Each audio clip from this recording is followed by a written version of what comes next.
Hello पिला माने तो एससीपी रो थर्ड चैप्टर धातु अधातु जो माने पार्ट 1 देखिनो डिस्क्रिप्शन रे लिंक अछि जाय कि पार्ट 1 देखिनियो तो मु तार पार्ट 2 नै पळे आछि। पार्ट 1 ने हम कोन पिला देखतिले ना धातु रो भौतिक धर्म विषय देखतिले धातु और अधातु रो मध्ये भौतिक धर्म विषय देखतिले किए को नियम पालन करूची किए पालन करनी कार धातव द्वितीय अछि कार धातव द्वितीय नाही आ किछि किछि तार फैक्ट मध्ये देखतिले जो माने देखिनो जाय डिस्क्रिप्शन लिंक अछि जाय कि बहुत इंपोर्टेंट क्लास पार्ट 1 डा तो जाइए देखी नियो कहीं से गोटे दुटा गोटे लंग क्वेश्चन आसवर चांस अच्छी आउ एमसीक्यू बा शॉर्ट क्वेश्चन बहुत आसवर चांस अच्छी पिलाने आस देखि नवा हमर पार्ट 2 रे हम कोन पढिबा ना हम धातुर भौतिक धर्म विषय पढियले एबे हम पिलाने कोन पढिबा ना धातुर रासायनिक धर्म ऊपर पढिबा कोन पढिबा पिलाने ना धातुर रासायनिक धर्म से केमिति रासायनिक प्रतिक्रिया करूची का का सहित मिसी रासायनिक प्रतिक्रिया करूची आस प्लान देखिबा तो फास्ट पहिला कोन पिलाने धातु को वायु रे दहन कले कोन हुए धातु को आमे नै कोन करिया पिलाने ना वायु रे दहन करिबा बा आमे यदि जाळिया पिला माने काहा उपस्थिति रे आमे जानि जे पंचम षष्ठ रु पढि पढि आछे कोन काहा उपस्थिति जळे ना अम्लजान जळिबारे साहाय्य करे ता माने से अम्लजान उपस्थिति रे जळिबो तो आस पिलाने कोन देखिनबा धातु प्लस ऑक्सीजन माने जळिबोडी ता माने ऑक्सीजन धातु प्लस ऑक्सीजन आर मार देख पिलाने कोन हला ना धातव ऑक्साइड दे दिछि कोन पिलाने ना धातव ऑक्साइड ए पॉइंट पिलाने बुझा पड़ला धातु जळे ऑक्सीजन सह मिसी की रासायनिक प्रतिक्रिया करिवो कोन उत्पन्न करियो पिलाने ना धातव ऑक्साइड क्लियर गोटे पिलाने एग्जांपल देछि देखो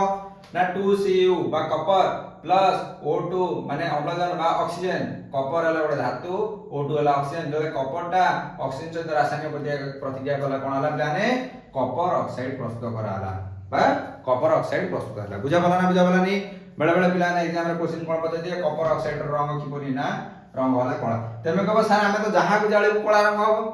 जहा को जाळी ता रंग तो कळा हबो ना जे जळ ना सेमिति पिला माने किछ नो आगु देखो तमरा मैग्नीशियम पात पिलाने मन पकाओ सॉरी मैग्नीशियम फीता जेतले मैग्नीशियम फीता को आमे नै कि जाळू हमर कोन होय ऑक्सीजन उपस्थित जाले धळा रंगर पाउंस सृष्टि हुए पिलाने बुझा पड़ला नी जेतेबेले मैग्नीशियम ऑक्साइड रो रंग पचारिबो पिलाने हबो धळा रंग जले कॉपर ऑक्साइड रो रंग पचारिबो पिलाने कहबो कळा रंग हबो बुझा पड़ला नी तो देखो हम लिखि दी व्यस्त होनी लिखि दी नोट से अछि व्यस्त होनी तो कॉपर ऑक्साइड प्रस्तुत होला ए कॉपर ऑक्साइड रो रंग केमि दिगला पिलाने ना रंग होइला कळा रंग बुझा पड़ला नी तो कॉपर ऑक्साइड रो रंग होइला पिलाने कळा हेला तार पिलाने कहला धातव ऑक्साइड क्षारीय प्रकृति रो अटे पिलाने कोन एडा पिलाने मन रखिबो ये सब जाको जहा भी मु नोट्स लिखुची सब इंपोर्टेंट अछि पूरा बुक रो बाछि बाछि मु लिखुची धातव ऑक्साइड रो कोन हला क्षारीय प्रकृति रो अटे कोन पे पिलाने क्षारीय होला ना जेतबेले धातव ऑक्साइड को आमे नेले सेतरा कोन कहले लाल लिटमस कोन हेला नील हेला तो टेस्ट करे देखो सर मु मैग्नीशियम फीता गुटे जाळिली फीताटा पाउंस होइगला पाउंस रे कोन लिटमस पेपर भर्ती कर देबी से चेंज हिजो ना सेमिति पिलाने नुह मु कोन कहली ना सेही जो धळा रंगर पाउंस तयारी तला बा मैग्नीशियम ऑक्साइड तयारी तला मैग्नीशियम ऑक्साइड को नै कि कोन कहली से पाउंस को नै कि फर्स्ट पानी रे घांटी पानी रे पकई कोन करबी घांटी घांटला पर पिलाने कोन हिजो एतले घांटीबी एबे मु लिटमस पेपर बुडे एक्सपेरिमेंट कर पेरी जेतले मु लिटमस पेपर बुडेली तो कोन हेला पिला माने सेडा कोन हला ना जो जोडा हमर थिला लाल रंगर लिटमस टा कोन हेला नील रंग होइगला तामे जानि जे जो केस रे लाल रंगर लिटमस नील हबो तामे त कोन कहबा ना क्षारीय धर्म अछि बोली कहबा बा क्षारीय प्रकृति अछि बोली कहबा तमे सारा एटी क्षारीय केमि देला ना धातव ऑक्साइड पिलाने आगु पढिबो जले धातव ऑक्साइड थिला जेतेबेले जल सहित मिसी गला पिलाने कोन हेगला धातव हाइड्रोक्साइड हेगला बुझा पला नी तो धातव हाइड्रोक्साइड रे परिणत हेगला जोटा कि मु कहि छी आगु भी पढाई दो फास्ट चैप्टर कहि छी हाइड्रोक्साइड लागि माने OH लास्ट लागि माने बा हाइड्रोक्साइड प्रोनाउंसिएशन होतो माने क्षारीय बुझा पला ने तो धातव ऑक्साइड रो गुण कि परि गेला ना क्षारीय केमि एक्सप्लेन करिया जाळिले जाला पर हमर कोन होला ना एडी प्लान लिखि देखो मैग्नीशियम Mg मैग्नीशियम ऑक्सीजन उपस्थित जळिला MgO बा मैग्नीशियम ऑक्साइड प्रस्तुत होला ए मैग्नीशियम ऑक्साइड रो रंग कि परि ना या धळा रंग रो चूर्ण मन रखिबो कॉपर ऑक्साइड कळा रंग मैग्नीशियम ऑक्साइड धळा रंग रो चूर्ण सेही चूर्ण को नै के पानी रे मिक्स करी घांटीली आउ लिटमस पेपर नै बुडेली लाल लिटमस पेपर से कोन हेला नील रे कन्वर्ट हेला नीलटा कोन लागला ना नील रे नील होइला नील लिटमस पेपर नील रहिबो एति पिला बुझा पडला ओके प्लान आउ कि देखिबा कोन हला ना किछि से कहला उभयधर्मी ऑक्साइड बा एम्फोटेरिक ऑक्साइड एडा पिला मन रखिबो प्राय क्वेश्चन एडा पका एग्जाम रे उभयधर्मी ऑक्साइड बा एम्फोटेरिक ऑक्साइड जेमिति हमें उभयधर्मी माने कोन ना दीटा धर्म किछि गोटे थिबो जोडे के सेटे से धर्म पाळतो ए धर्म पाळतो पिलाने कोन देखो तो से कहूची जेउ धातव ऑक्साइड पिलाने भलो देखा होची ଯେଉଁ ଧାତବ ଅକ୍ସାଇଡ ଉଭୟ ଅମ୍ଳ ସହ କ୍ଷାର ସହ ଓ କ୍ଷାର ସହ ରାସାୟନିକ ପ୍ରତିକ୍ରିୟା କରି ଲବଣ ଜଳ ସୃଷ୍ଟି କରେ। ପିଲାମାନେ ବୁଝା ପଡଲା ନା ବୁଝା ପଡଲାନି? ଏଟା ଆମେ ऑलरेडी पढ़ी सारिछे। तो कोन होला ना जेउ धातव ऑक्साइड उभय अम्ल सह भी रासायनिक प्रतिक्रिया करिवो क्षार सह प्रतिक्रिया करिवो। हम जानि जे अम्ल सहित रासायनिक प्रतिक्रिया कले भी सेही लवण जल सृष्टि करिवो आ क्षार सह रासायनिक प्रतिक्रिया कले भी सेही लवण आ जल हम रासायनिक प्रतिक्रिया परे सृष्टि हो। ताहाले सेही धातव ऑक्साइड को हम कोन कहबा ना उभयधर्मी ऑक्साइड बा एम्फोटेरिक ऑक्साइड कहबा। पिलाने बुझा पड़ला? त हमर वर्ल्ड रे मात्र पिलाने केतरा अछि ना दुईटा अछि। कोन पिलाने मन रखिबो ना एल्युमिनियम ऑक्साइड आ जिंक ऑक्साइड। बुझा पड़ला? तो दुईटा नाम मन रखिबा कोन ना एल्युमिनियम ऑक्साइड और जिंक ऑक्साइड। तेमको सारा ओडिया रे कोन आ पड़िबो एमिति बेले बेले पिला माने एग्जाम रे हुए कोन ना ऑप्शन तो देइथिबो एल्युमिनियम ऑक्साइड ए लरस लु एमिति वर्ड रे देइथिबो तमे लिखिथिबो। आ किछि जगह रे पिलाने कोन सिंबल देइ दे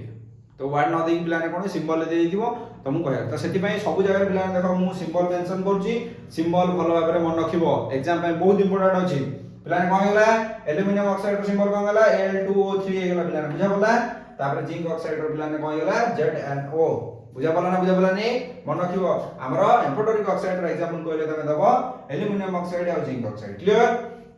एल्युमिनियम ऑक्साइड को नै की ओटे दुटा मु एग्जांपल नै छी देखो उदाहरण नै की देखै छी केमिति एटा एम्फोटेरिक ऑक्साइड होली। देखो पिलाने कोन हला Al2O3 कोन गेला एल्युमिनियम ऑक्साइड को नै की तले अम्ल सह रासायनिक प्रतिक्रिया कली HCl अछि माने अम्ल एटा हाइड्रोक्लोरिक एसिड। तो जेतबेले एल्युमिनियम ऑक्साइड को मु अम्ल सहित रासायनिक प्रतिक्रिया कली मो पिला माने कमाला एल्युमिनियम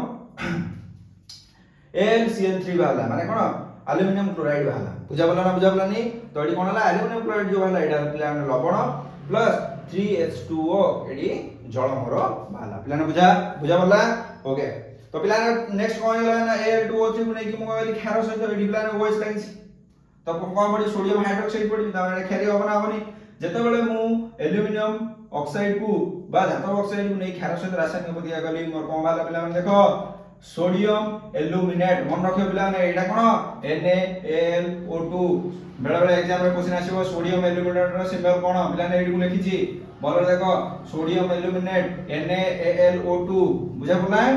तो एटा कोन उत्पन्न आइगला सोडियम एल्युमिनेट। एटा हला हमर गोटे प्रकार लवण आ H2O आइगला पिला ने कोन ना जल। जार नोट्स लिखिबार अछि मु साइड होछि नोट्स लेखिनी। पिला ने हम कोन देखिना ना पसरा में देखि आसिले धातव पदार्थ अम्लजान उपस्थिति रे कोन होछि ना जले रासायनिक प्रतिक्रिया करछि हमर धातव ऑक्साइड प्रस्तुत करछि आ धातव ऑक्साइड रो गुण कि परि पिला ने क्षारीय। तो एति बाट दाय हम पढि आसिले। तो देखो पिला ने आगु नोट्स कोन अछि देखिबा। तो ये धातव ऑक्साइड प्रस्तुत होला से कहछि धातव ऑक्साइड जल रे अद्रवणीय माने कोन कहछि जल रे मिसिबो नाही किंतु किछि धातव ऑक्साइड अछि जे कि जल रे द्रवीभूत होई जाउछि आ जो माने जल रे द्रवीभूत होउछन्ती से माने कोन सृष्टि करन्ती प्लान लिखि देखो जल रे द्रवीभूत होई क्षार सृष्टि करन्ती। प्लान बुझा पड़ला ना बुझा ना कोन सृष्टि करन्ती क्षार सृष्टि करन्ती। प्लान बुझा पड़ला? दिटा एग्जांपल दे देछि देखो सोडियम ऑक्साइड जल सह प्रतिक्रिया कला पर सोडियम हाइड्रोक्साइड उत्पन्न होला बाय NaOH और पोटेशियम ऑक्साइड जल सह प्रतिक्रिया करके पोटेशियम हाइड्रोक्साइड उत्पन्न होला। प्लान बुझा पड़ला ना बुझा पड़ला नहीं? ए दिटा नेम मन रखि देथिबो सोडियम ऑक्साइड और पोटेशियम ऑक्साइड कोन करछि ना जल सह रासायनिक प्रतिक्रिया करी कोन करछि ना सोडियम हाइड्रोक्साइड और पोटेशियम हाइड्रोक्साइड उत्पन्न करछि जहार धर्म कोन बा गुण कोन ना क्षारीय। प्लान मन हले सेही कथा कहले धातव ऑक्साइड जल रे अद्रवणीय बा जल रे मिसिबो नाही किंतु किछि धातव ऑक्साइड अछि जो गुडा कि जल रे द्रवणीय जोडा कि दिटा एग्जांपल दैछे दिटा एग्जांपल मन रखि दो। देन पिला ने कहला सब धातु अम्लजान सह समान वेगरे प्रतिक्रिया करन्ती नाही। प्लान बुझावला सब धातु अम्लजान सह समान वेगरे प्रतिक्रिया करन्ती नाही। जेमिति कि हम पृथ्वी रे बहुत सारा पिला ने जीव अछन्ती समस्तଙ୍କର वेग पिला ने कोन समान नुह समान स्पीड रे समान स्पीड रे दौड़ी पारन्ती नाही समस्तଙ୍କର अलग अलग स्पीड अछि। सेमिति आमे तळे निया लगौछे तो पदार्थ मानकर कोन होछि ना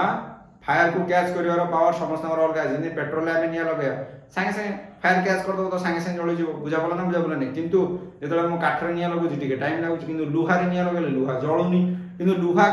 गुंड को मते निया लगौछि से कोन पिला ने जळि होछि। आगु एक्सप्लेन करिवे डिस्कशन करिया व्यस्त होनी नोट्स अछि दे दे। ओके पिला ने कोनला ना देखो सेठी जिबा व्यस्त होनी तो कोनला ना अधिक प्रतिक्रियाशील यदि धातु पचरा जाए सोडियम पोटेशियम तुम कहबो क्वेश्चन आसीबो केउ धातु बा केउ धातव ऑक्साइड पर एग्जांपल देखि दिलो जल सह प्रतिक्रिया क्षार सृष्टि करे बा एमिति क्वेश्चन आसे पिला ने हैला केउ धातु अम्लजान सह तीव्र प्रतिक्रिया करे बा अधिक शीघ्र प्रतिक्रिया करे कोन पिला ने सोडियम और पोटेशियम। बुझा पड़ला? तो तो क्वेश्चन आसीबो केउ धातु अम्लजान सह तीव्र प्रतिक्रिया करे सोडियम और पोटेशियम तापर पिलाने कहला से को साधारण तापमात्रा रे मैग्नीशियम जिंक एल्युमिनियम लेड धातु गुडी को पृष्ठ तल रे एक पतला ऑक्साइड रो आवरण रहिताए पिला ता तळे संकेत लिखि देछि भलो देखो तो एल्युमिनियम जिंक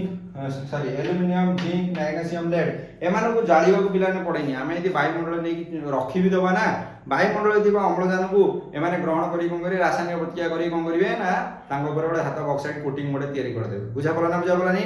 आकु रासायनिक प्रतिक्रिया करिया पई दरकार नाही आकु जालिबा दरकार नाही तो एमाने साधारण तापमात्रा मध्ये अम्लजान सहित रासायनिक प्रतिक्रिया करी पारंती वायुमंडल रखले सांग सांग कर देंगे मन के पिलाने कोन कोन रहला magnesium zinc aluminium lead question आसीबो केउ धातु गुडी को साधारण तापमात्रा रे वायुमंडल रही बा परिवेश रही निज चारिपटे एक धातव ऑक्साइड रो आवरण सृष्टि करंती कोन पिला माने मैग्नीशियम जिंक एल्युमिनियम लेड बुझा पला पिला माने लेड रो सिंबल हैला पीबी ओके तो कोन पिला माने आउ किछ अछि अम्लजान सह आदम प्रतिक्रिया करंती नाही एमिति पिला ने सब क्वेश्चन आसीबो केउ धातु गुडी को अम्लजान सह आदम प्रतिक्रिया करंती नाही कोन जो पिला ने सुना और रूपा एडी पिला लिखि देखो रूपा और सुना देखा हो पिला ने तो कोन हला रूपा और सुना पिला ने सिंबल लिखि देछि एजी और एयू सिंबल भी बेला पड़ी जाए तो कोन हला सुना रूपा अधिक उच्च तापमात्रा रे मध्य ताको जेते तापमात्रा देले मध्य कोन हुए अम्लजान सह O2 लिखिछि अम्लजान सह प्रतिक्रिया करंती नाही पिला बुझा पला एडी पिला ने मोडे एनोडाइजिंग लिखि सर्कल बुलेछि कोन भाई ना एनोडाइजिंग मु गोटाए वीडियो केवल पकेबी एनोडाइजिंग पर बहुत भलो एक्सप्लेन करिकि व्यस्त होनी गोटाए वीडियो पकेबी एनोडाइजिंग पर पिला ने बुझिबा यदि भलो रे बुझिबा टिके टिके नोट्स नै बुझिबा लाभ न एगरा कोन ए नोट्स से तमे बुझि होजो किंतु एनोडाइजिंग मोड अलगा गोटे ब्रैकेट रे तमर बही साइड रे देछि जोटा कि अल्प टिके नाकु देछि कि कोन मु ठीक से पढिनी किंतु मु सेडा को चाहूची तुमको पिला ने पूरा एक्सप्लेन करी बुझिया को चाहूची